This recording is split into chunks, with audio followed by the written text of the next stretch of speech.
Welcome to বিয়ের preparation day 3। বিয়ের প্রিপারেশনের সাথে সাথে কিন্তু আইবুড়ো ভাত খাওয়াটাও চলতে থাকে, তাই আমরা বেরিয়ে পড়েছি আমাদের প্রথম আইবুড়ো ভাত খেতে, সেটা আমার এক বন্ধুর বাড়িতে। আমাকে খেতে ডেকেছি, এত লেট করে এসে খেয়ে নিয়েছি।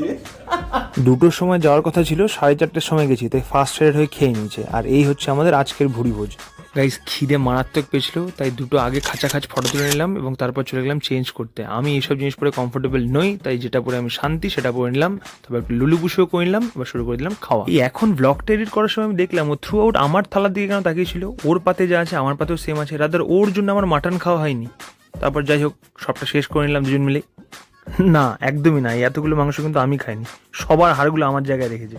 এত খেয়ে খুব হাঁপিয়ে গেছিলাম, তাই একটু গল্প করছিলাম। আরও যেহেতু আমি মিষ্টি খাই না, আমার মিষ্টি প্লেটটা নিয়ে নিজের জায়গার মতো খেতে শুরু করে দিল। হ্যাঁ, শুধু যে খেলাম তা নয়, যেগুলো খেতে পারলাম না সেগুলো প্যাকও করে নিলাম।